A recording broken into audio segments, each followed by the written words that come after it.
नमस्कार दोस्तों, के एग्जाम फाइट में आपका स्वागत है। कैसे हैं आप सभी? उम्मीद है आप सभी सही होंगे। चलिए दोस्तों, आज मैं सेल एवं बैटरी से कुछ महत्वपूर्ण प्रश्न लेकर आया हूं, जो कि ये आपके किसी भी एग्जाम के लिए महत्वपूर्ण हैं। जैसा कि दोस्तों यूपीपीसीएल TG2, UPRVNL, NPCIL और ITI CTI इंट्रेंस एग्जाम के लिए अति महत्वपूर्ण प्रश्न साबित होंगे। चलिए दोस्तों, इन प्रश्न को शुरू करते हैं। जब किसी अम्लीय एवं अकार्बनिक विलयन में से विद्युत धारा प्रवाहित की जाती है तो वह विलयन अपने अवयवों में विभक्त हो जाता है और यह क्रिया विद्युत रासायनिक प्रभाव कहलाती है। दोस्तों, कार्बनिक विलयन जब विद्युत धारा में अकार्बनिक विलयन में जब विद्युत धारा प्रवाहित की जाती है तो विलयन अवयवों में विभक्त हो जाती है, तो इस क्रिया को हम रासायनिक प्रभाव कहते हैं। अगले प्रश्न, ऐसा विलयन जिसमें से विद्युत धारा प्रवाहित करने पर उसकी संरचना परिवर्तित हो जाए इलेक्ट्रोलाइट कहलाता है। अगला है, इलेक्ट्रोलाइट प्रायः अम्लीय एवं अकार्बनिक विलयन होता है। अगला है दोस्तों, जिस पात्र में वैद्युतिक अपघटन क्रिया संपन्न की जाती है उसे वोल्टमीटर कहते हैं। यानी जिस बर्तन में वैद्युतिक अपघटन की क्रिया संपन्न की जाती है उसे वोल्टमीटर कहते हैं। अगला है, फैराडे के विद्युत अपघटन संबंधी प्रथम नियम के अनुसार किसी इलेक्ट्रॉन पर मुक्त हुए पदार्थ का द्रव्यमान विलयन में से प्रवाहित की गई विद्युत धारा की मात्रा के अनुक्रमानुपाती होता है, अर्थात M/IT या M = ZIT होता है, जो कि आपका ये फार्मूला है, जहाँ की Z बराबर विद्युत रासायनिक तुल्यांक होता है। अगला प्रश्न, किसी तत्व का वह द्रव्यमान जो एक कूलाम आवेश 1 एम्पीयर प्रति सेकंड द्वारा विलयन में संयुक्त होता है अथवा उससे मुक्त होता है तो वह तत्व का विद्युत रासायनिक तुल्यांक कहलाता है। अगला है, फैराडे के विद्युत अपघटन पर संबंधित द्वितीय नियम के अनुसार यदि एक ही मान की विद्युत धारा एक ही समय तक विभिन्न इलेक्ट्रोलाइट्स में से प्रवाहित की जाए तो उनके इलेक्ट्रोड्स पर मुक्त हुए पदार्थ के द्रव्यमान उनके रासायनिक तुल्यांक के अनुक्रमानुपाती होते हैं। जैसे दोस्तों M/W1, M2/W2, M3/W3, या तो फिर फार्मूला होता है M1/W1 बराबर M2/W2 बराबर M3/W3 होता है। वैद्युतिक अपघटन का उपयोग विद्युत लेपन, विद्युत मुद्रण, धातु शोधन, धातु निष्कर्षण, कैपेसिटर निर्माण तथा विद्युत वाहक बल के उत्पादन में किया जाता है। दोस्तों, जो विद्युत अपघटन है विद्युत लेपन में किया जाता है, विद्युत मुद्रण में, धातु शोधन में, धातु निष्कर्षण में, कैपेसिटर के निर्माण में भी किया जाता है। अगला प्रश्न, रासायनिक क्रिया के फलस्वरूप विद्युत वाहक बल उत्पन्न करने वाली युक्ति रासायनिक सेल कहलाती है। ये दो प्रकार की होती हैं, प्राथमिक तथा द्वितीयक सेल होते हैं। दोस्तों, सेल दो ही प्रकार के होते हैं, प्राथमिक और द्वितीयक सेल। डेनियल सेल का विद्युत वाहक बल जो होता है 1.1 वोल्ट तथा आंतरिक प्रतिरोध 2 ओम से 6 ओम तक होता है। जो डेनियल सेल का विद्युत वाहक बल है दोस्तों वो 1.1 होता है और इसका प्रतिरोध 2 से 6 ओम तक होता है। वोल्टेइक तथा डेनियल सेलों में इलेक्ट्रोलाइट के रूप में गंधक का अम्ल प्रयोग किया जाता है। वोल्टेइक तथा डेनियल सेल में सेलों के इलेक्ट्रोलाइट के रूप में गंधक सेल का मतलब गंधक अम्ल का प्रयोग किया जाता है। लेक्लांसी सेल में अमोनियम क्लोराइड यानी NH4Cl का घोल इलेक्ट्रोलाइट का कार्य करता है। अगला है, लेक्लांसी सेल का उपयोग विद्युत घंटी, टेलीफोन आदि में किया जाता है। दोस्तों, विद्युत घंटी में और टेलीफोन आदि में करते हैं इस सेल का।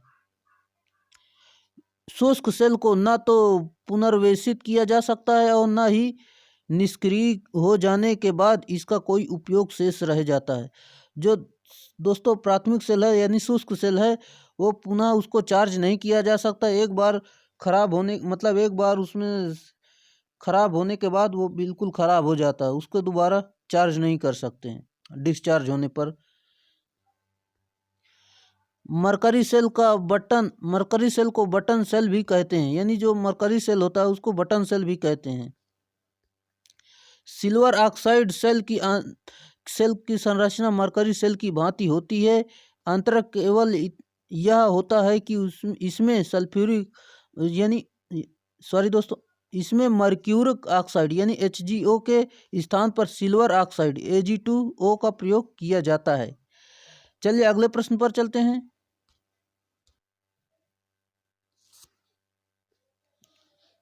लेड एसिड सेल में तनुगंधक अम्ल यानी H2SO4 इलेक्ट्रोलाइट के रूप में प्रयोग किया जाता है। दोस्तों, इसे तेजाब भी कहते हैं। तनु जो सल्फ्यूरिक अम्ल होता है H2SO4 होता है।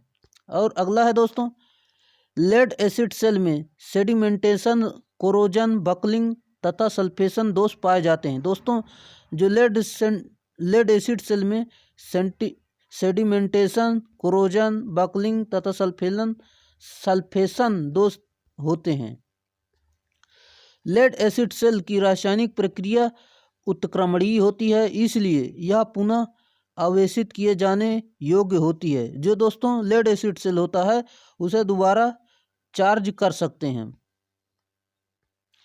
वाल्व रेगुलेटेड लेड सेलों को सीड लेड एसिड सेल भी कहते हैं, यानी जो valve regulated lead acid cell हैं उन्हें सील्ड लेड एसिड सेल कहते हैं। निकिल आयरन सेल जिसमें एडिशन सेल भी निकिल आयरन जो सेल है दोस्तों उसे एडिशन सेल भी कहते हैं। यह आंतरिक प्रतिरोध अधिक होने के कारण इसकी विद्युत धारा प्रदान करने की क्षमता लेड एसिड सेल की अपेक्षा कम होती है। विसर्जित अवस्था में निकिल आयरन सेल का विद्युत वाहक बल 1.1 वोल्ट प्रति सेल होता है। यानी दोस्तों विसर्जित अवस्था में जो है निकिल आयरन सेल का विद्युत वाहक बल 1.1 वोल्ट होता है। Lithium cell nickel cadmium cell की अपेक्षा अधिक तापमान पर कार्यरत रह सकता है तथा इसका ऊर्जा घनत्व भी उच्च होता है। अगला है, किसी सोलर सेल द्वारा उत्पन्न किए जाने वाले विद्युत वाहक बल का मान अर्धचालक पदार्थ की परमाणु संरचना तथा क्रिस्टल संरचना पर निर्भर करता है।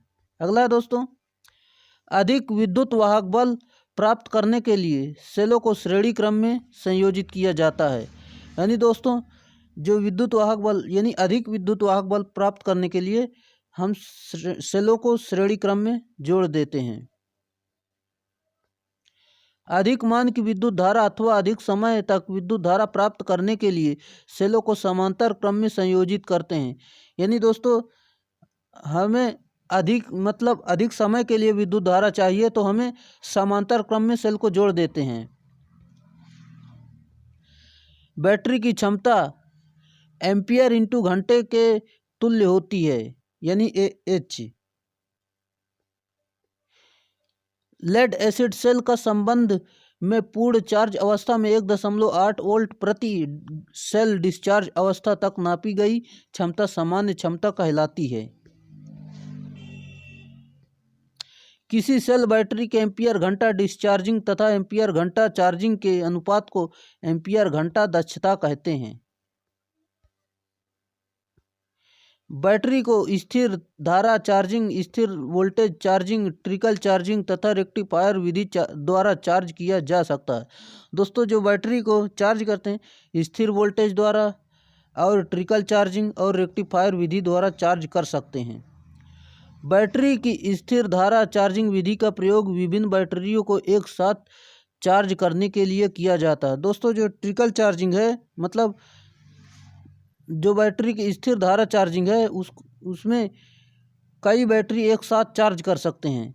सल्फेशन दोषयुक्त लेड एसिड्स बैटरी को पुनर्जीवित करने के लिए अति निम्न विद्युत धारा दर, सामान्य चार्जिंग धारा 2 से 3% पर बैटरी को चार्ज करना ट्रिकल चार्जिंग कहलाता है। अगला दोस्तों, पूर्ण चार्ज अवस्था में बैटरी के इलेक्ट्रोलाइट का अपेक्षित घनत्व 1.25 से 1.28 के बीच होता है।